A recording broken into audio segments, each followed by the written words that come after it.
إن الحمد لله نحمده ونستعينه ونستغفره ونعوذ بالله من شرور أنفسنا ومن سيئات أعمالنا من يهده الله فلا مضل له ومن يضلله فلا هادي له وأشهد أن لا إله إلا الله وحده لا شريك له وأشهد أن محمدًا عبده ورسوله يا أيها الذين آمنوا اتقوا الله حق تقاته ولا تموتن إلا وأنتم مسلمون يا أيها الناس اتقوا ربكم الذي خلقكم من نفس واحدة وخلق منها زوجها وبث منهما رجالا كثيرا ونساء واتقوا الله الذي تساءلون به والأرحام إن الله كان عليكم رقيبا يا أيها الذين آمنوا اتقوا الله وقولوا قولا سديدا يصلح لكم أعمالكم ويغفر لكم ذنوبكم ومن يطع الله ورسوله فقد فاز فوزا عظيما أما بعد فإن خير الحديث كتاب الله وخير الهدي هدي محمد صلى الله عليه وسلم وشر الأمور محدثاتها وكل محدثة بدعة وكل بدعة ضلالة وكل ضلالة في النار. أعوذ بالله السميع العليم من الشيطان الرجيم. بسم الله الرحمن الرحيم. قاف والقرآن المجيد بل عجبوا أن جاءهم منذر منهم فقال الكافرون هذا شيء عجيب أئذا متنا وكنا ترابا ذلك رجع بعيد قد علمنا ما تنقص الأرض منهم وعندنا كتاب حفيظ. وقال الله تبارك وتعالى في مقام آخر إن الذين قالوا ربنا الله ثم استقاموا تتنزل عليهم الملائكة ألا تخافوا ولا تحزنوا وأبشروا بالجنة التي كنتم توعدون. رب اشرح لي صدري ويسر لي أمري واحلل عقدة من لساني يفقهوا قولي. محترم معزز سامعین، حمد و ثنا کے بعد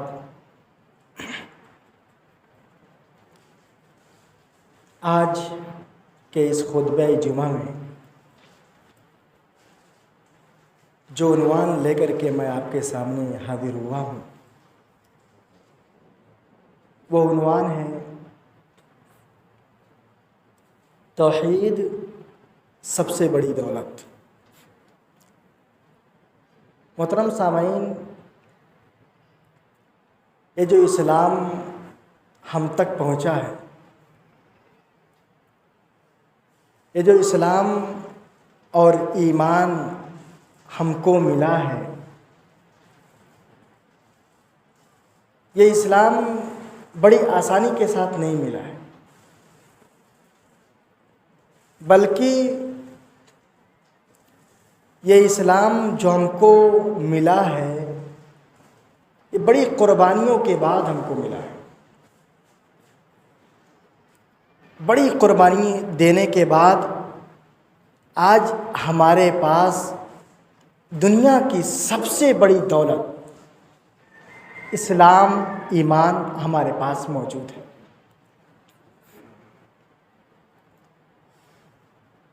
آئیے ہم سیرت کی کتابوں کی طرف آپ کو لے چلتے ہیں کہ یہ توحید کا مقام کیا ہے، کیوں یہ توحید سب سے بڑی دولت ہے۔ شروع میں اسلام مختلف طریقے سے اللہ کے نبی صلی اللہ علیہ وسلم نے لوگوں سے چھپا کر کے اسلام کی تبلیغ کرتے تھے، چھپا کر کے پوشیدہ طور پر اللہ کے پیارے نبی صلی اللہ علیہ وسلم لوگوں کو اسلام کی باتیں بتایا کرتے تھے۔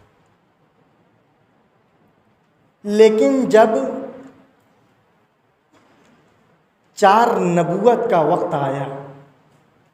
زمانہ آیا،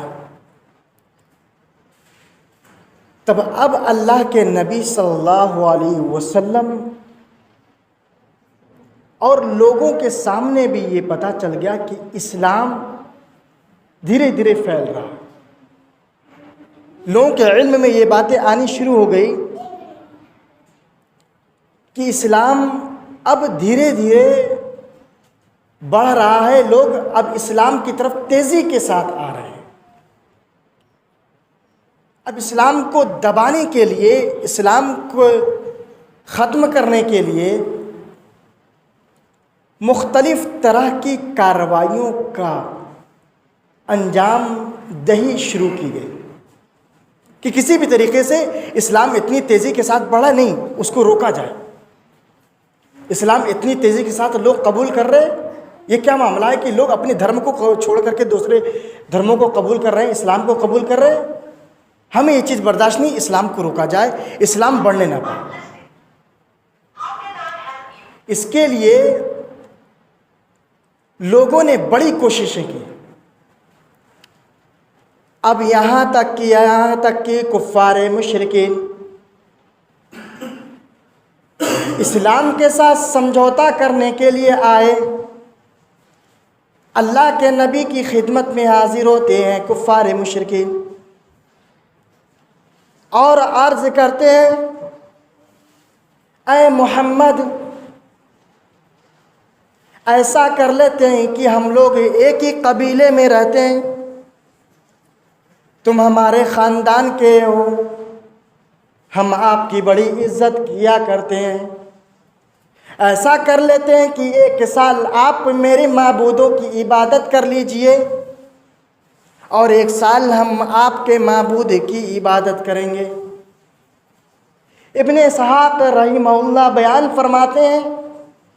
کہ اللہ کے پیارے نبی صلی اللہ علیہ وسلم طواف کر رہے تھے، کفار مشرکین کے بڑے بڑے لوگ،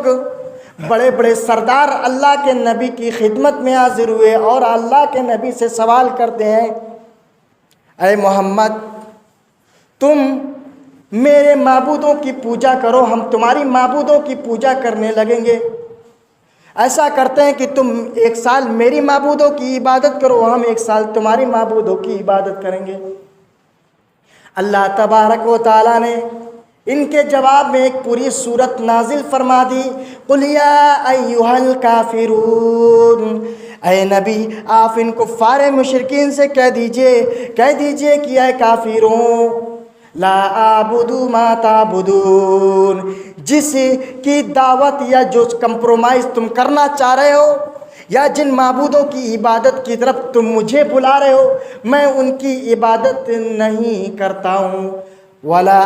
لا اعبد ما تعبدون ولا انتم عابدون ما اعبد، اور نہ تم میرے معبود کی، میرے رب کی عبادت کرنے والے ہو۔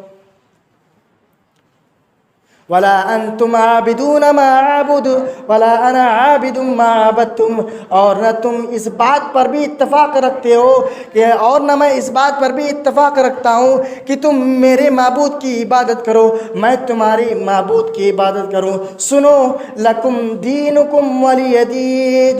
تمہارے لیے تمہارا دین اور میرے لیے میرا دین۔ جب اللہ کے نبی نے یہ کفار مشرکین سے کہہ دیا اور پھر اس کے بعد اسلام بڑی تیزی کے ساتھ پھیلنا شروع ہو گیا۔ لوگوں کی یہ باتیں بڑی بری معلوم ہوتی تھی کہ اسلام بڑی تیزی کے ساتھ لوگوں کے درمیان مقبول ہو رہا ہے، تو لوگوں نے، کفار مشرکین نے ایک کمیٹی بیٹھائی، 25 لوگوں کی ایک مجلس منعقد کی گئی۔ ان میں یہ فیصلہ کیا گیا کہ جو لوگ بھی اسلام کو قبول کر کے، ہمارے اس دھرم کو چھوڑ کر کے اسلام کو قبول کریں، جو لوگ بھی اسلام کو قبول کر رہے ہیں، اب جو شخص بھی ان کا مالک ہے وہ تمام کے تمام لوگ ان پر ظلم کر سکتے ہیں، وہ تمام کے تمام لوگ ان پر ظلم کر سکتے ہیں، ان کو اسلام کو چھوڑنے پر مجبور کیا جانا چاہیے اور کر سکتے ہیں۔ اور فیصلہ یہی ہوتا ہے کہ جو لوگ اسلام کو قبول کر رہے ہیں ان پر زبردستی کی جائے کہ تم لوگ اسلام کو قبول نہ کرو، جو لوگ اسلام کو قبول کر لیے ہیں ان پر ظلم کیا جائے، ان پر تشدد کیا جائے، ان پر بربریت کے پہاڑ توڑے جائے کہ وہ لوگ اسلام کو چھوڑ دیں۔ میرے عزیز ساتھیوں، جب اسلام کو قبول کیا جاتا ہے، حضرت عمار رضی اللہ تعالیٰ عنہ اسلام کو قبول کر لیتے ہیں، ان پر مختلف طرح کے ظلم و تشدد کیے جاتے ہیں، یہاں تک کہ دھوپ تیز ہوتی ہے، دوپہر کا وقت ہوتا ہے، حضرت عمار رضی اللہ تعالیٰ عنہ کو دھوپ میں سخت گرمی میں لٹا دیا جاتا ہے اور سینے پر پتھر رکھ دیا جاتا ہے، وہ تکلیف سے کراتے ہیں، تکلیف سے پریشان ہیں۔ اللہ کے نبی کا گزر وہیں سے ہوتا ہے، اللہ کے نبی فرماتے ہیں، اے آل یاسر صبر کرو، اللہ تبارک و تعالیٰ تم کو اس کا بدلہ دے گا، تم کو اس کا بدلہ جنت الفردوس دے گا۔ حضرت عمار رضی اللہ تعالیٰ عنہ کو اتنی تکلیف دی گئی، اتنی تکلیفیں دی گئی، حضرت عمار رضی اللہ تعالیٰ عنہ ظلم کی تاب نہ لا سکے اور اس دار فانی کو الوداع کہہ گئے، لیکن اپنے ایمان کا سودا نہیں کیا، لیکن اسلام کے ساتھ کمپرومائز نہیں کیا۔ میرے عزیز ساتھیوں، اسلام کو قبول کیا گیا اور پھر اسلام کو قبول کرنے کے ساتھ اس پر ڈٹا، اور حضرت عمار رضی اللہ تعالیٰ عنہ اس پر ڈٹ گئے اور لوگوں کے سامنے یہ پیغام دیا کہ لوگوں، اسلام تو یہ ہے کہ اسلام کو قبول کر لینے کے بعد اس کے ساتھ کوئی کمپرومائز کرنا مناسب نہیں ہے، اس کے ساتھ کوئی بھی کمپرومائز نہیں کیا جا سکتا، یہ اسلام کا پیغام ہے۔ حضرت عمار رضی اللہ تعالیٰ عنہ نے اپنی جان دے دی، اپنی جان کا نذرانہ دے دیا، لیکن اسلام کے ساتھ کمپرومائز نہیں کیا، اسلام کے ساتھ سمجھوتا نہیں کیا، اپنے آپ کو اسلام کے حوالے کر دیا، لیکن ایمان کا سودا نہیں کیا۔ یہ حضرت عمار رضی اللہ تعالیٰ عنہ، اتنی مشکلوں کے بعد اسلام ہمارے پاس پہنچا۔ اور چلتے ہیں آگے،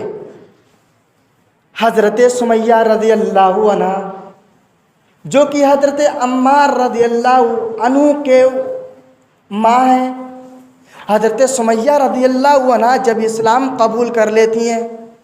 ابو جہل ان کے پاس آتا ہے، ان کو گالیاں دیتا ہے، ان کو برا بھلا کہتا ہے کہ اے سمیہ، تم اسلام کو چھوڑ کر کے ہمارے مذہب میں دوبارہ واپس آ جاؤ۔ اے سمیہ، تم اسلام کو چھوڑ دو، اگر اسلام کو نہیں چھوڑتی ہو تو ہم تم کو تکلیف دیں گے، تم کو ننگا کر دیں گے اور تم کو طرح طرح کی تکلیفیں دیں گے، طرح طرح کی پریشانیوں کا سامنا تم کو کرنا پڑے گا۔ لیکن حضرت سمیہ رضی اللہ تعالیٰ نے کہا کہ نہیں، میں اسلام کو نہیں چھوڑ سکتی، اس کے لیے مجھے کچھ بھی کرنا پڑے، لیکن اسلام کی دولت کو اب ہم نے قبول کر لیا ہے، اب اسلام کو میں کسی بھی قیمت پر چھوڑنے والی نہیں ہوں۔ حضرت ابو جہل کہتا ہے کہ یہ سمیہ، تو بات سمجھ اور اسلام کو چھوڑا، نہیں تو ہم تجھے تیرے گھر والوں کے سامنے ننگا کر دیں گے، تجھے تیرے گھر والوں کے سامنے برہنہ کر کے قتل کر دیں گے۔ حضرت سمیہ رضی اللہ عنہ کہا کہ نہیں، میں اسلام کو کسی بھی قیمت پر چھوڑنے کے لیے تیار نہیں ہوں۔ ابو جہل ظالم حضرت سمیہ رضی اللہ عنہ کو نیزہ مارتا ہے، حضرت سمیہ رضی اللہ عنہ اللہ کی بارگاہ میں شہید ہو جاتی ہیں، اپنی جان کا نذرانہ دے دیتی ہیں، اپنے آپ کو اسلام کے حوالے کر دیتی ہیں، اپنے آپ کو اسلام کے حوالے کر کے اپنی جان کو حوالے کر دیتی ہیں، اور اس دنیا کو یہ پیغام دیتی ہیں کہ لوگوں، اسلام تو یہ ہے کہ اسلام کو قبول کر لینے کے بعد ایک مومن کا ایمان یہ ہوتا ہے کہ اسلام قبول کر لینے کے بعد اس کو کسی کے ساتھ سمجھوتا نہیں کرتا ہے۔ یہ ہے حضرت سمیہ رضی اللہ عنہ۔ حضرت سمیہ رضی اللہ عنہا اسلام کے ساتھ سمجھوتا نہیں کیا، اس کے لیے ان کو اپنی جان کا نذرانہ پیش کیا، اس کے لیے انہوں نے اپنی جان کا نذرانہ پیش کیا، انہوں نے اس چیز کو قبول کیا، گالیاں دی گئی انہوں نے قبول کیا، ان کو برا بھلا کہا گیا انہوں نے قبول کیا، اپنے گھر والے کے سامنے، حضرت سمیہ رضی اللہ عنہا کے گھر والے کے سامنے ان کو ننگا کیا گیا، ان کے کپڑے اتارے گئے۔ حضرت سمیہ رضی اللہ تعالیٰ نے اپنی ایمان کی حفاظت اس وقت کی، انہوں نے سوچا کہ نہیں، ایمان سب سے اہم چیز ہے، ہم دنیا چھوڑ کر کے چلے جائیں گے لیکن ایمان سب سے بڑی دولت ہے، ہمیں اللہ رب العالمین اس کا بدلہ عطا فرمائے گا۔ یہی چیز تو اللہ تبارک و تعالیٰ قرآن کریم کے اندر ارشاد فرماتا ہے، ان الذين قالوا ربنا الله ثم استقاموا تتنزل عليهم الملائكه الا تخافوا ولا تحزنوا وابشروا بالجنه التي كنتم توعدون۔ اے لوگو جو ایمان لے کر کے آئے ہو، اللہ تخافوا ولا تحزنوا، تم خوف نہ کھاؤ، تم غمگین نہ ہو، تم رنجیدہ نہ ہو، تم کو اگر اس دنیا میں قتل بھی کر دیا جاتا ہے، تم کو اس دنیا میں شہید بھی کر دیا جاتا ہے، تو سنو، تمہارے لیے اللہ تبارک و تعالیٰ نے بشارت دی ہے، تمہارے لیے اللہ تبارک و تعالیٰ نے خوشخبری سنائی ہے کہ اللہ تبارک و تعالیٰ جب تم مرنے کے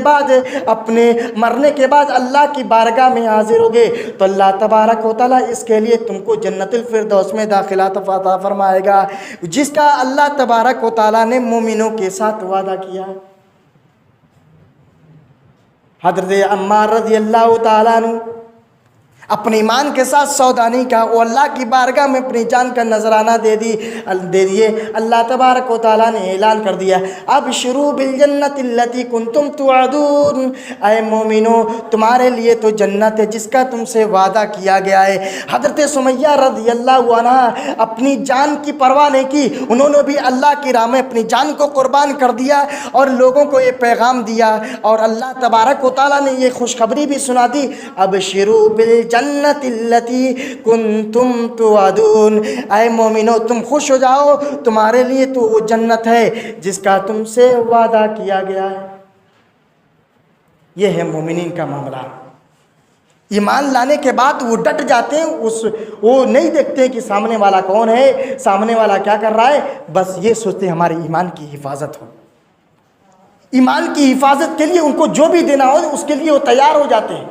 وہ کسی بھی قسم کی اسلام کے ساتھ سمجھوتا نہیں کرتے ہیں، کسی بھی قسم کے جو اسلام کے ساتھ کمپرومائز نہیں کرتے ہیں۔ اور ایک بات میں آپ کو یہ بتانا چاہتا ہوں کہ اسلام ایمان جو ہے یہ نسل سے نہیں ملتا ہے، ایک خاندانی چیز نہیں ہے کہ اگر ہمارا باپ اسلام ہے، مسلمان ہے، وہ جنت میں جائیں گے تو ہم بھی جنت میں جائیں گے۔ جس طریقے سے دنیا میں کیا ہوتا ہے، ہمارا باپ بادشاہ ہے، ہم بھی بادشاہ بنیں گے، ہمارا باپ دولت مند ہے، ہمارا باپ کاروباری ہے، ہمارا باپ بزنس مین ہے تو بیٹا بھی بزنس مین ہے، بیٹا بھی کاروبار ہے۔ نہیں، اسلام اللہ رب العالمین کے نزدیک یہ امپورٹنٹ نہیں ہے، اللہ رب العالمین کے نزدیک یہ اہمیت نہیں ہے، یہ اہم نہیں ہے۔ اللہ رب العالمین کے نزدیک اہم یہ کہ آپ کا ایمان کیسا ہے، آپ اللہ کو مانتے ہیں نہیں کہ نہیں مانتے ہیں، یا صرف آپ مانتے ہیں اللہ کو، اپنا رب تو مانتے ہیں لیکن آپ کا اللہ کی ذات پر یقین نہیں ہے۔ آپ صرف مسلمان ہیں، خاندانی مسلمان ہیں، مسلمان کے گھروں میں پیدا ہوئے ہیں، مسلمانی آپ کا نام ہے، مسلمان جو ہے آپ کے باپ دادا تھے، اسی اعتبار سے آپ مسلمان رہتے ہوئے چلے آ رہے ہیں، آپ صرف آپ کا ایمان اللہ کے ساتھ نہیں، صرف آپ کا یہ معاملہ ہے۔ نہیں، اللہ رب العالمین ہمارے ایمان کو دیکھتا ہے، ہمارا ایمان اللہ کے ساتھ مضبوط ہے کہ نہیں، ہمارا ربط اللہ کے ساتھ مضبوط ہے کہ نہیں، ہمارا تعلق اللہ کے ساتھ کیسا ہے۔ اگر خاندان سے جو چلا آ رہا ہے، ہمارا باپ بادشاہ ہے ہم بھی بادشاہ بنیں گے، ہمارا باپ کاروبار ہے تو ہم بھی کاروبار بنیں گے، اگر یہ اللہ کے اہم ہوتا تو حضرت نوح علیہ السلام کے سامنے ان کا بیٹا کنعان نہیں ڈوبتا، ان کا بیٹا کنعان حضرت نوح علیہ السلام کی آنکھوں کے سامنے نہیں ڈوبتا، ہلاک نہ کیا جاتا۔ حضرت نوح علیہ السلام اللہ سے دعا کر رہے ہیں اور اپنے قوم کو اللہ کی طرف دعوت دے رہے ہیں، قوم نہیں مانتی ہے چند لوگوں کے سوا کوئی اسلام کو قبول نہیں کرتا ہے۔ یہاں تک کہ نوح علیہ السلام سے یہ بھی کہا جاتا ہے کہ نوح اپنے رب کے جو تم کشتی بنا رہے ہو، جو کشتی تم بنا رہے ہو، اس کو کہاں چلاؤ گے؟ کہیں ریت پر اس کے چلاؤ گے؟ حضرت نوح علیہ السلام کو اللہ کا حکم دیا گیا۔ حضرت نوح علیہ السلام کو اللہ رب العالمین کی جانب سے حکم ہوتا ہے، اے نوح اب اللہ کا فیصلہ ہو چکا ہے، اب تم ایک بڑی کشتی بناؤ، اور کشتی بنانے کا حکم دے دیا جاتا ہے۔ حضرت نوح علیہ السلام کشتی بناتے ہیں۔ حضرت نوح علیہ السلام کا مذاق ان کی قوم اڑاتی ہے۔ اللہ رب العالمین کا فیصلہ آ جاتا ہے۔ اللہ رب العالمین اپنے عذاب کو نازل فرماتا ہے۔ حضرت نوح علیہ السلام اپنے تمام مومنین مسلمانوں کو لے کر کے، اپنے گھر والوں کو لے کر کے، تمام کے تمام لوگوں کو لے کر کے کشتی میں سوار ہو جاتے ہیں۔ کشتی میں سوار ہو جاتے ہیں، لیکن ان کا ایک بیٹا کافروں کے ساتھ اٹھتا بیٹھتا تھا، مشرکوں کے ساتھ اٹھتا بیٹھتا تھا، وہ مسلمانوں میں سے نہیں تھا۔ حضرت نوح علیہ السلام کہتے ہیں، یا بنی ارکب معنا، اے میرے بیٹے آؤ کشتی میں سوار ہو جاؤ، دیکھو اللہ کا عذاب آنے والا ہے، اللہ کا عذاب نازل ہونے والا ہے، طوفان آنے والا ہے، اس سے قبل تم آ کر کے کشتی میں سوار ہو جاؤ۔ دیکھیں تمہاری مائیں بھی اس میں موجود ہے، تمہاری بھائی بھی اس میں موجود ہیں، میں تمہارا باپ بھی کشتی میں سوار ہو چکا ہوں، اے میرے بیٹے آؤ اور کشتی میں سوار ہو جاؤ۔ بیٹا جواب دیتا ہے، لا سآوی الی جبل یعصمنی من الماء، اے میرے بابا جان آپ جائیے، آپ میری ٹینشن مت لیجئے، آپ میری فکر نہ کریں، اگر اللہ کا عذاب نازل ہوگا، اگر طوفان آئے گا تو آپ یہ جو بڑا پہاڑ دیکھ رہے ہیں اس پہاڑ پہ میں چڑھ جاؤں گا اور اپنے آپ کو طوفان سے بچا لوں گا، اپنے آپ کو ہلاک ہونے سے بچا لوں گا۔ حضرت نوح علیہ السلام کہتے ہیں کہ اے میرے بیٹے لا عاصم اليوم من امر اللہ، آج تو اللہ کا عذاب نازل ہو چکا ہے، آج تو وہی بچ پائے گا جو اس کشتی میں سوار ہو جائے گا، آج تو اسی کی جان محفوظ رہے گی جو اس کشتی میں سوار ہو جائے گا۔ اے میرے بیٹے آؤ اور اس کشتی میں سوار ہو جاؤ، جو اس کشتی میں سوار ہوا اسی کی جان بچ سکتی ہے، اس کے علاوہ کسی کی جان نہیں بچ سکتی ہے۔ یہی ابھی باپ اور بیٹے میں بات چیت ہوتی ہے، باپ اور بیٹے میں گفتگو ہوتی رہتی ہے، وحال بینہما الموج فکان من المغرقین، باپ اور بیٹے میں گفتگو ہو رہی ہے، تبھی ایک لہر آتی ہے، ایک موج آتی ہے، حضرت نوح علیہ السلام کے بیٹے کو ڈبا لے جاتی ہے۔ حضرت نوح علیہ السلام کا بیٹا ڈوب جاتا ہے، حضرت نوح علیہ السلام کا بیٹا ہلاک ہو جاتا ہے۔ دیکھ رہے ہیں آپ، باپ تو توحید والا ہے، اللہ کو ماننے والا ہے، لیکن بیٹا ایمان نہیں لاتا ہے، بیٹا اللہ کی ذات پر ایمان نہیں لاتا ہے، اس کے پاس ایمان نہیں ہے، اللہ تبارک و تعالی ہلاک کر دیتا ہے۔ حضرت نوح علیہ السلام اللہ سے دعا کرتے ہیں، میرے پروردگار تیرا وعدہ سچا ہے، تو نے وعدہ کیا کہ تو میرے اہل و عیال کی حفاظت فرمائے گا، اے میرے رب تو نے یہ وعدہ کیا کہ تو میری اہل و عیال کی حفاظت فرمائے گا، ان کی جان کی حفاظت فرمائے گا۔ ان ابنی من اہلی، اے میرے پروردگار یہ میرا بیٹا جو ابھی ڈوب گئے ابھی میرے اہل سے ہے، اے میرے رب میرا بیٹا میرے گھر والوں سے ہے، میرے پریوار والوں سے ہے۔ اللہ تبارک و تعالی ارشاد فرماتا ہے، یا نوح انہو لیس من اہلک، اے نوح تو خبردار، تو اس طرح کی باتیں کیا وہ تمہارے اہل سے نہیں ہے، وہ تمہارے پریوار والوں سے نہیں ہے، وہ تمہارے گھر والوں میں سے نہیں ہے۔ انہو عمل غیر صالح، اس کا عمل تو نیک نہیں ہے، اس کے پاس ایمان نہیں ہے، اس کے پاس توحید نہیں ہے، اس کے پاس اللہ کی دی ہوئی بڑی طاقت ایمان نہیں ہے، اس لیے تو اس چیز کا سوال نہ کر جس کا تیرے پاس پاس علم نہیں ہے۔ میرے عزیز ساتھیوں، اندازہ لگائیے، ایک نبی کا بیٹا بھی رب سے بغاوت کرتا ہے تو اللہ تبارک و تعالیٰ اس کو بھی ڈبا دیتا ہے، اس کو بھی ہلاک کر دیتا ہے۔ تو اندازہ لگائیے کہ اگر ہم بھی اپنی ایمان کی حفاظت نہیں کریں گے، اگر ہم نے بھی اپنے آپ کو اسلام اور کتاب و سنت کے مطابق ڈھالنے کی کوشش نہیں کریں گے، تو میرے عزیز ساتھیوں، اگر میرا باپ بھی اسلام کے خلاف باتیں کر رہا ہے، اسلام کے مطابق عمل نہیں کر رہا ہے، اور ہم بھی اپنے باپ کے طریقے کو اختیار کرتے ہیں، تو سوچئے میرے عزیز ساتھیوں، آپ کے باپ کے ساتھ آپ کو بھی اللہ تبارک و تعالیٰ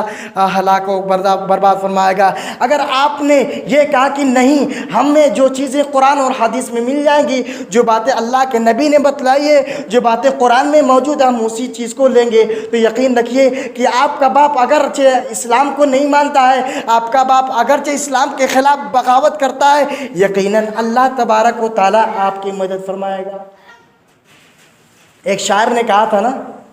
بغاوت پر ہو آمادہ تو ڈوبے نوح کا بیٹا، بغاوت پر ہو آمادہ تو ڈوبے نوح کا بیٹا، یہاں نام و نسب کی برتری سے کچھ نہیں ہوتا۔ یہاں کون کیسا ہے، آپ کس کا باپ بادشاہ ہے، کس کا باپ کاروبار ہے، یہ نہیں چلتا اللہ رب العالمین کے۔ اللہ کے یہاں سب سے امپورٹنٹ چیز یہ ہے کہ آپ کا ایمان کیسا ہے۔ ایمان ہے تو اللہ کے عذاب سے بچ سکتے ہو، ایمان نہیں ہے تو آپ کا باپ بھلے نبی ہے، آپ کا باپ بھلے اللہ کا پیغمبر ہے، آپ کا باپ بھلے ہی اللہ کا ولی ہے، آپ کا باپ بھلے ہی نمازی ہے، آپ کا باپ بھلے ہی لوگوں کے درمیان سب سے دیندار ہے، وہ اللہ کے یہاں آپ کو بچا نہیں پائے گا۔ نبی جب اپنے بیٹے کو نہیں بچا پائے تو ہمارا باپ تو ایک آدمی ہے، وہ کیسے بچا سکتا ہے؟ اندازہ لگائیے کہ اگر کوئی شخص کہتا ہے کہ ہم فلاں کے جو ہے فلاں کی باتوں کو مان کر کے ان کے پیچھے چلیں گے تو ہم جو ہے کامیاب ہو جائیں گے، معاف کیجئے گا میرے ساتھیوں، کہ جب تک ہمارے پاس ایمان نہیں ہے، ایمان کی دولت نہیں ہے، آپ کسی کے پیچھے کتنے بھی یقین کے ساتھ چلے، آپ کامیاب نہیں ہو سکتے، آپ کامیاب نہیں ہو سکتے۔ حضرت نوح علیہ السلام کا بیٹا، اس کے پاس ایمان نہیں تھا، اللہ رب العالمین نے اس کو ہلاک کر دیا۔ تو اگر ہمارے پاس بھی ایمان نہیں رہے گا تو اللہ رب العالمین کے یہاں ہمیں ذلیل و خوار ہونا پڑے گا، اللہ رب العالمین کے یہاں ہمیں ذلیل و خوار ہونا پڑے گا۔ آج ہم اپنے گھروں میں کس طریقے سے کس طریقے سے اصلاح کرتے ہیں، اپنے گھروں میں اپنے بچوں کی تربیت کس طریقے سے کرتے ہیں؟ آج ہم اپنے بچوں کی تربیت کیسا کر رہے ہیں؟ کیا ہم اپنے بچوں کو دین کی تعلیم دیتے ہیں؟ کیا ہم اپنے بچوں کو، اپنے گھر والوں کو، اپنے خاندان والوں کو توحید کی باتیں بتاتے ہیں؟ نہیں بتاتے ہیں ہم اپنے بچوں کو۔ آج گھروں میں یہ سکھایا جاتا ہے بیٹا پیسہ کس طریقے سے کمایا جاتا ہے۔ چھوٹے بچے ہیں، ابھی نہیں جانکار ہیں، ان کو سکھایا یہ جاتا ہے کہ بیٹا ان کو مار کر کے آؤ، بیٹا گالی کس طریقے سے دیتے ہیں یہ بتاؤ، بیٹا مذاق کس طریقے کیسے ہیں جو ہنستے ہیں تو یہ بتاؤ۔ آج ہمارے گھروں میں اپنے بچوں کو یہ تعلیم دی جاتی ہے۔ تعلیم اپنے بچوں کو کیا دی جانی چاہیے؟ یہ ننھے منھے بچے ہیں جو ابھی نہیں جانتے، ان کا ذہن بالکل کوڑا کاغذ ہے، ان کو کیا تعلیم دی جانی چاہیے؟ حضرت لقمان علیہ السلام کا واقعہ اللہ تبارک و تعالیٰ نے ذکر فرمایا۔ حضرت لقمان علیہ السلام اپنے بیٹے کو تعلیم دیتے ہیں، اپنے بیٹے کو نصیحت کرتے ہیں، اے میرے بیٹے، میں تم کو نصیحت کر رہا ہوں، میں تم کو واعظ کرتا ہوں، اے میرے بیٹے میں تم کو بہت ہی اہم بات کی نصیحت کرتا ہوں، اے میرے بیٹے لا تشرک باللہ ان الشرک لظلم عظیم، اے میرے بیٹے تو اللہ کے ساتھ کبھی بھی شرک مت کرنا، اللہ کے ساتھ کبھی بھی کسی کو اپنا رب نہ ماننا، اگر دعا کرنا تو اللہ کے سامنے کر، اللہ سے دعا کرنا، اپنی پیشانی کو جھکانا تو اللہ کے سامنے جھکانا، اگر کسی چیز کی ضرورت پڑے تو اللہ تبارک و تعالی سے مانگنا، لیکن اے میرے بیٹے لا تشرک باللہ ان الشرک لظلم عظیم، میرے بیٹے تم اللہ کے ساتھ کبھی بھی کسی کو شریک نہ کرنا، کیونکہ شرک سب سے بڑا گناہ ہے۔ آج کیا ہوتا ہے؟ آج ہم اپنے گھروں کا جائزہ لیں، آج ہم کو تھوڑی سی پریشانی آ جاتی ہے، تھوڑی سی تکلیف آ جاتی ہے، ہم پریشان ہو جاتے ہیں۔ آج پریشان ہو جاتے ہیں، ہم فلاں کے پاس جاتے ہیں، ان سے دعا کراتے ہیں، ان سے جو ہے ان کے جگہ پر جو ہے مرغا کاٹتے ہیں، ان کے نام سے مرغا کاٹتے ہیں، طرح طرح کے دھاگے پہنچتے ہیں، اور یہ تصور کرتے ہیں کہ یہ دھاگے ہم کو جو ہے اس بیماری سے، اس پریشانی سے نجات دے دیں گے۔ ہم یہ تصور کرتے ہیں کہ یہ چیزیں ہم کو نجات دے دیں گی۔ نہیں میرے عزیز ساتھیو، یہ چیزیں تو آپ کو مزید تکلیف میں مبتلا کر دیں گی، کیونکہ اگر مثال کے طور پر ہم یہ دھاگا پہنتے ہیں، پہننا نہیں چاہیے، اللہ رب العالمین اس سے منع کرتا ہے، دھاگا پہنتے ہیں، شیطان طاق میں ہوتا ہے، شیطان طاق میں اس طریقے سے ہوتا ہے کہ ہمارے جسم میں جا کر کے اللہ رب العالمین نے اپنے بندوں کو آزمائش کرنا چاہتا ہے کہ میرا بندہ کس پانی میں ہے، اللہ تبارک و تعالیٰ آزمانا چاہتا ہے، شیطان کو چھوٹ دیتا ہے۔ اب شیطان آپ کے جسم میں جا کر کے کوئی ایک رگ کے خلاف بغاوت کر دیتا ہے، جس سے آپ کے جسم میں بیماری پھیل جاتی ہے، جس سے آپ کے جسم میں بیماری پھیل جاتی ہے۔ اب آپ کے ذہن دماغ میں بار بار یہ خیال لا رہا ہے کہ آپ فلاں کے پاس جاؤ، فلاں کے دربار پہ جاؤ اور وہاں پر پیشانی ٹیکو اور یہ دھاگا پہنو، یہ پریشانی دور ہو جاتی ہے۔ اب آپ یہ سوچ کر کے گئے کہ پریشانی دور ہو جائے گی ان کے پاس، پریشانی کو دور کرنے والا کون ہے؟ تکلیفوں کو دور کرنے والا کون ہے؟ تکلیف کو دور کرنے والا اللہ تبارک و تعالیٰ۔ آپ جاتے ہیں اس کے پاس اور دھاگا پہن کے آتے ہیں اور یقین رکھتے ہیں کہ اب ہم کو پریشانی دور ہے۔ اب شیطان نے آپ کے اس نس کو جا کر کے صحیح کر دیتا ہے، دھاگا آپ اندازہ لگے کہ یہ دھاگا ہم کو تکلیف سے نجات دے سکتی ہے۔ یہ ہمارے گلوں میں جو بدے ہوئے دھاگے ہوتے ہیں، کمر میں بدے ہوئے دھاگے ہوتے ہیں، پاؤں میں بدے ہوئے دھاگے ہوتے ہیں، ہم کو تکلیف سے نجات دے سکتے ہیں۔ اب شیطان جا کر کے آپ کے اس نس کو کھول دیتا ہے، آپ بالکل چنگا ہو جاتے ہیں۔ آپ کا ایمان یہ ہو جاتا ہے ہم فلاں کی جگہ پر گئے اور انہوں نے یہ دعا دے دی، ہم کو دھاگا پڑ لیا، ہم اس کی وجہ سے ہم کو چنگا نہیں۔ اللہ آپ کے ایمان کو جائزہ لینا چاہتا ہے کہ آپ پریشانی آ جانے کے باوجود بھی اللہ ہی سے دعا کرتے ہی کسی اور کے پاس جاتے ہیں۔ اللہ تعالیٰ آپ کو آزمانا چاہتا ہے، اللہ تعالیٰ آپ کی آزمائش لینا چاہتا ہے، آپ کو آزمانا چاہتا ہے، آپ کو امتحان میں مبتلا کرنا چاہتا ہے۔ ورنہ اگر ہم مان لیتے ہیں کہ پریشانی آتی ہے، دکھ آتی ہے، اگر اس دھاگے سے نجات مل جاتی پریشانی سے، تو حضرت سمیہ رضی اللہ عنہا کو جو اتنے دردناک طریقے سے ان کو شہید کر دیا گیا، تو سب سے پہلے وہ کمپرومائز کر لیتے ہیں، وہ کہتے ہیں کہ دھاگے باندھ لو، اسے پریشانی سے نجات، لیکن نہیں، انہوں نے ایمان کے ساتھ سمجھوتا نہیں کیا، انہوں نے اسلام کے ساتھ سمجھوتا نہیں کیا، انہوں نے کہا کہ یہ دنیا کی زندگی، یہ دنیا کی پریشانی، یہ دنیا کی تکلیفیں تو ہے، لیکن قیامت کے دن جو عذاب دیا جائے گا اس کی پریشانی کو ہم برداشت نہیں کر سکتے، اس کی تکلیف کو ہم برداشت نہیں کر سکتے۔ آج بتائیے کہ ہم آج اپنے گھروں میں اپنے بچوں کی اس بات کی تعلیم دیتے ہیں؟ آج ہم اپنے بچوں کو یہ تعلیم دیتے کہ بیٹا کبھی اللہ کے ساتھ شرک مت کرنا، دعا کرنا تو صرف اللہ کے ساتھ کرنا، دعا کرنا تو صرف اللہ کے ساتھ کرنا، اپنی پیشانیوں کو اگر کسی کے ذات کے سامنے جھکانا تو اللہ کے سامنے۔ کیا ہم اپنے بچوں کو یہ تعلیم دیتے ہیں؟ حضرت یعقوب علیہ السلام، دیکھیے توحید کی اہمیت دیکھیے کیا ہے۔ اللہ تبارک و تعالیٰ انبیاء کا ذکر فرما کر کے بتایا کہ توحید لوگوں سمجھو، اس کو جانو اور اس کے مطابق عمل کرنے کی کوشش کرو، ورنہ تو بہت سارے لوگ آئے چلے گئے زندگی میں، ان کا بھی اللہ تبارک و تعالیٰ اگر جس نے ایمان پر اپنا خاتمہ کیا ہوگا ان کا تو ٹھیک ہے، لیکن جو لوگ آئے اور اسی طریقے سے اپنی زندگی بسر کی فلاں جگہ پر ہوئے تو ان کا تو انجام بڑا سخت ہونے والا ہے۔ اللہ رب العالمین نے سب سے اہم چیز جو چیز بتائی ہے وہ توحید ہے۔ دیکھیے یعقوب علیہ السلام اتنے بڑے پیغمبر ہیں، ان کے موت کا وقت قریب ہے، حضرت یعقوب علیہ السلام کے موت کا وقت قریب ہے۔ حضرت یعقوب علیہ السلام سمجھتے ہیں کہ اب میری زندگی کا کوئی بھروسہ نہیں، اب میں کبھی بھی کسی وقت میری جان جا سکتی ہے، میں اس دنیا کو چھوڑ سکتا ہوں۔ وہ سمجھتے ہیں کہ اپنے بیٹے کو بلاتے ہیں، اپنے تمام بیٹے کو بلاتے ہیں، کہتے ہیں ما تعبدون من بعدی، اے میرے بیٹے ذرا یہ بتاؤ کہ اگر میری وفات ہو جاتی ہے، اگر میں اس دنیا کو چھوڑ کر کے چلا جاتا ہوں تو یہ بتاؤ کہ میرے بعد تم کس کی عبادت کرو گے؟ میرے بعد تم کس کی عبادت کرو گے؟ کہیں ایسا تو نہیں کہ تم اللہ کو چھوڑ کر کے کسی اور کی عبادت کرنے لگ جاؤ؟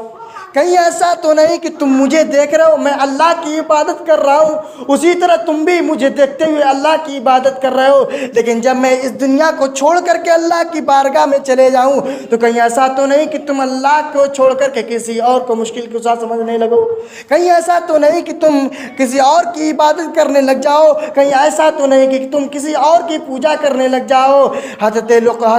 یعقوب علیہ السلام اپنے بیٹے کو یہ تعلیم دیتے ہیں، ان کے بیٹے کہتے ہیں نہیں نہیں اے میرے والد محترم، نعبد الہک و الہ آبائک ابراہیم و اسماعیل و اسحاق الہ واحد، اے میرے والد محترم آپ ایسی باتیں نہ کریں، نہیں نہیں ہم آپ کی زندگی میں بھی اللہ کی عبادت کر رہے ہیں، اور آپ جب اس دنیا سے وفات پا جائیں گے تو پھر بھی ہم اللہ کی عبادت کریں گے، جس طریقے سے ہمارے باپ دادا حضرت ابراہیم علیہ السلام اللہ کی عبادت کیا کرتے تھے، جس طریقے سے حضرت اسماعیل علیہ السلام اللہ کی عبادت کیا کرتے تھے، جس طریقے سے حضرت اسحاق علیہ السلام اللہ کی عبادت کیا کرتے تھے، اسی طریقے سے اے میرے والد محترم ہم صرف اللہ کی عبادت کریں گے، صرف ایک اللہ کو اپنا معبود سمجھیں گے، جب پیشانی کو جھکائیں گے تو اسی کے دربار میں جھکائیں گے، جب دعا مانگیں گے تو صرف اللہ سے دعا مانگیں گے، جب مدد طلب کریں گے تو صرف اللہ تبارک و تعالیٰ سے کریں گے۔ اے میرے والد محترم آپ بے فکر رہیں، ہم صرف آپ کے بعد بھی صرف اللہ تبارک و تعالیٰ کی عبادت کریں گے، اس کے علاوہ کسی کی عبادت نہیں کریں گے۔ دیکھ رہے ایک باپ کی ذمہ داری کیا ہوتی ہے؟ قرآن نے ہم کو یہ تعلیم دی کہ ایک باپ کی سب سے بڑی اگر کوئی ذمہ داری ہوتی ہے وہ یہ ہوتی ہے کہ اپنے باپ کے عقیدے کو دیکھے، اپنے باپ کو یہ تعلیم دے کہ میرے بیٹے اللہ کے ساتھ کبھی بھی کسی کو شریک مت کرے، اللہ کے ساتھ کبھی کسی کے سامنے سجدہ مت کرنا، اسلام کے ساتھ کبھی کمپرومائز نہیں کرنا۔ آج ہم کہاں جی رہے ہیں؟ آج ہمارے گھروں کا کیا ماحول ہے؟ کیا ہم اسلام کے بارے میں اتنی تعلیم رکھتے ہیں؟ کیا ہم اللہ کے بارے میں جانتے ہیں؟ کیا اللہ کے اوصاف کے بارے میں جانتے ہیں؟ آج ہمیں اللہ کے بارے میں کیا جانکاری ہے؟ آپ بتائیے، اللہ کے بارے میں ہمیں کیا تعلیم ہے؟ اگر کوئی غیر مسلم ہم سے پوچھتا ہے آپ مسلمان ہو، آپ سے پوچھتا ہے کہ آپ مسلمان ہو، آپ کہتے ہیں کہ ہاں مسلمان ہو۔ اللہ کو مانتے ہو؟ آپ کہتے ہیں کہ ہاں اللہ کو مانتے ہیں۔ اچھا ٹھیک ہے، اللہ کون ہے اس کا تعارف کرائیے، اللہ کون ہے اس کا انٹروڈکشن دیجئے، آپ کیا جواب دیں گے؟ آپ بتائیے، میں آپ سے سوال کرتا ہوں کہ اگر کوئی شخص آپ سے سوال کر لیتا ہے اللہ کون ہے اس کا تعارف کرائیے، آپ کیا جواب دیں گے؟ آپ کیا جواب دیں گے؟ آپ کو اللہ کے بارے میں جانکاری نہیں ہے، آپ کو اللہ کے بارے میں، اللہ کی اوصاف کے بارے میں جانکاری نہیں ہے۔ آپ بتائیے کہ اگر وہ اس کے سامنے ہم جواب نہیں دے پائے تو وہ کیا کرے گا؟ آپ مسلمان ہو، آپ کیسے مسلمان ہو؟ آپ کو تو اللہ اپنے رب کے بارے میں نہیں پتا ہے، آپ تو ایسے مسلمان ہو اپنے رب کو نہیں جانتے ہو، پھر کوئی اس کی عبادت کرتے، یہ تو یہی کرے گا۔ میرے عزیز ساتھیوں، آج سے 1400 سال پہلے، آج سے 1400 سال پہلے مشرکین مکہ نے بھی اللہ کے نبی سے یہ سوال کیا، اے نبی اپنے رب کا تعارف تو کراؤ، اے نبی تمہارا رب کون ہے، تمہارے رب کی صفتیں کیا ہے بتاؤ۔ اللہ رب العالمین نے ایک سورت کو نازل فرما دیا، ایک سورت کو نازل فرما کے کہہ دیا قل هو اللہ احد۔ اے نبی بتائیے، یہ ترمذی کی روایت ہے، حدیث بالکل صحیح ہے، علامہ البانی رحمہ اللہ نے ایک بہت بڑے محدث گزرے ہیں، اس حدیث کو بیان کرتے کہ یہ حدیث بالکل صحیح ہے۔ اللہ رب العالمین اپنے نبی سے کہلا رہا ہے، اے نبی آپ کہیے لوگوں سے قل هو اللہ احد۔ وہ پوچھ رہے اللہ کے تعارف کیا ہے، وہ پوچھ رہے اللہ کے بارے میں مجھے کچھ جانکاری دو، وہ پوچھ رہے اللہ کا انٹروڈکشن کیا ہے، بتاؤ کہ اللہ رب العالمین ایک ہے، ان کو بتاؤ کہ اللہ رب العالمین ایک ہے، اور اللہ رب العالمین بے نیاز ہے، اللہ رب العالمین کو ہماری ضرورت نہیں۔ ہم نماز پڑھتے ہیں تو ہم اپنے لیے پڑھتے ہیں، اللہ کے لیے نہیں پڑھتے۔ میرے عزیز ساتھیوں، ہم نمازیں ادا کرتے ہیں تو ہم اپنے لیے کرتے ہیں۔ اگر ہم پوری دنیا کے لوگ اگر اللہ کے نافرمان بن جائے تو اس میں اللہ کا کچھ بھی بگڑنے والا نہیں، اس میں اللہ کا کچھ بھی بگڑنے والا نہیں۔ ہم نماز پڑھتے ہیں تو اللہ رب العالمین ہم اپنے لیے پڑھتے ہیں تاکہ اللہ رب العالمین ہمارے ساتھ ہمارے اوپر رحمتوں کا نزول فرمائے۔ تو اللہ رب العالمین بے نیاز ہے، ہمیں اللہ رب العالمین کو ہماری ضرورت نہیں ہے۔ لم یلد ولم یولد، ہمارا رب تو یہ ہے کہ اللہ رب العالمین کو کسی نے پیدا نہیں کیا اور نہ اللہ رب العالمین نے کسی کو پیدا کیا. اللہ رب العالمین نے بھی کسی کو پیدا نہیں کیا ہے اور نہ اللہ رب العالمین کو کسی نے پیدا کیا ہے. وَلَمْ يَكُنْ لَهُ كُفُوًا أَحَدٌ. وہ تو اس کا ہمسر بھی نہیں ہے, اس کا کوئی ہم پلہ نہیں ہے, اس کے جیسا کوئی نہیں ہے. یہ ہے اللہ رب العالمین اپنے نبی کو تعلیم دے رہا ہے. اللہ رب العالمین اپنے نبی کو تعلیم دے رہا ہے کہ ان کو بتاؤ, اگر تو تم سے اللہ کے انٹروڈکشن پوچھ رہے ہیں, اللہ کے بارے میں جانکاری پوچھ رہے ہیں, تو ان کو بتاؤ, آپ بتائیے کہ کیا اللہ کے بارے میں ہمارے پاس اتنی بھی جانکاری نہیں ہے؟ اگر اتنی بھی جانکاری نہیں ہے, ہمیں اللہ کے بارے میں اتنی بھی جانکاری بھی نہیں ہے, اگر نبی کے بارے میں اتنی بھی جانکاری کہ نبی کون ہے, اگر ہمیں نبی کے بارے میں اتنی بھی جانکاری نہیں ہے کہ نبی کون ہے اور نبی کے کتنی اولاد ہیں, ہمیں اگر اتنی بھی جانکاری نہیں ہے کہ اسلام کیا ہے, تو ہم مسلمان کیسے ہیں میرے عزیز ساتھی؟ ہم کیسے مسلمان ہیں؟ مسلمان تو یہ ہوتا ہے, آپ جانتے ہیں ایک انجینئر یہ ہوتا ہے کیونکہ وہ انجینئر کی پڑھائی پڑھا ہوتا ہے. آپ انجینئر کے متعلق کچھ بھی پوچھ لیں تو کہتا ہے کہ یہ چیزیں ہیں. ایک ڈاکٹر سے آپ پوچھ لیں کہ آپ ڈاکٹر پڑھے ہو, ہاں, کیا پرابلم ہے, کیا دقت ہے, وہ بتا دے گا. لیکن ہم مسلمان ایک واحد ایسی چیز ہے, ہمیں اللہ کے بارے میں جانکاری نہیں. ہم اللہ کو تو مانتے ہیں لیکن اللہ کا انٹروڈکشن نہیں جانتے. اللہ کی عبادت تو کرنے کا دعویٰ بھی کرتے ہیں اور نبی کی پیروی کا دعویٰ بھی کرتے ہیں, لیکن نبی کون ہے ہمیں نہیں معلوم. کون ہے نبی؟ نبی کی کتنی بیٹیاں ہیں آپ بتائیے, نبی کے کتنے اولاد ہیں نہیں معلوم میرے کو.